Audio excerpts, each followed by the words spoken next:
Hi everybody, welcome to another lesson on solving Sudoku puzzles. And in today's lesson, we're going to go to a hard level beyond difficult. This one's called annoying. And this is going to require some advanced strategies. And I'm going to do it, and you can follow along and I'll walk you through it. Now, if you don't know how to fill in pencil marks, I have a whole video on how to do that. So stick with me and we're going to get to the harder, complex stuff in just a minute. I'm going to fill out the single ones first, since that's always step one. If you see any by itself, and this puzzle is removing pencil marks as they're no longer working, which is great. I'm also then moving to the next thing. There's a 2 and a 9 there, therefore that can't be a 9. If you don't understand why, watch my other video. And this makes these like that. There's a 7 and 9 there, so I can, with a pencil, remove a 7 and a 9 here, as well as a 7 and a 9 here. And also I can remove the 9 from here and the 9 from here, which actually allows me to then just put a 2 right there, which will put a 1 right there. 2 and a 9 can't be in this box anywhere else, so there's a 7. 5 and 9, okay. 5 and 9, so that means that's a 4. And let's see, let's come here. Let's go back to the 4s. Therefore, these pink marks are all 4, and they all are in their own rows and columns. Therefore, they have to be 4s. Let's come back to where I was. I feel like I'm jumping ahead. And let's look at.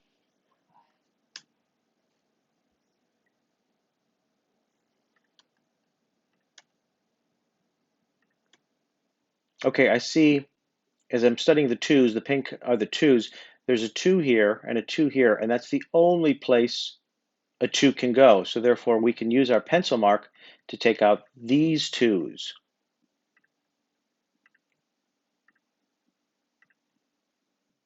And now I see here in this column here, there's a 2 here that is all by itself in this column. Therefore, that must be a 2.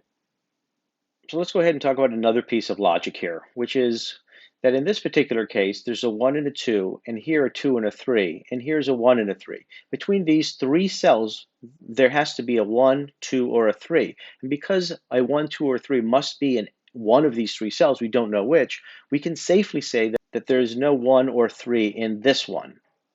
And thus it must be a 6.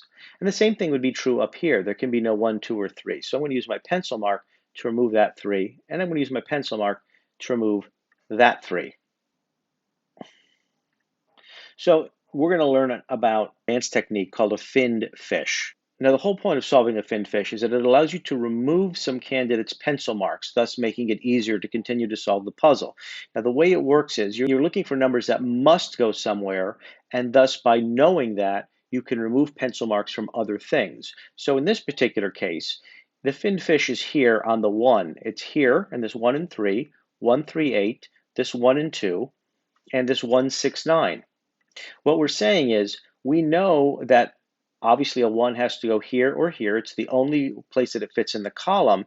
And we know, therefore, that a 1, in order to not have what we call that deadly pattern of having multiple solutions, a 1 is going to have to be here or in one of these cells. Therefore, if there's an extra candidate somewhere, for example, here, there can be no 1 because a 1 is going to be either here or in here. Therefore, that cannot be a 1. So we would remove that 1 on the pencil mark. And then it allows us to say, okay, well, both of these are 2 and 3. Therefore, that can't be a 3. So we can make that an 8. We can make that a 9. We can make that a 1. And we can actually completely finish solving the puzzle just based on being able to solve that finned fish, which as I talk, I'm doing. Now, if you would like more lessons on these advanced strategies, keep going. I also have absolute beginner lessons, and I hope you'll subscribe to my channel for not just this, but so many more puzzle games, how-tos, let's plays. Enjoy.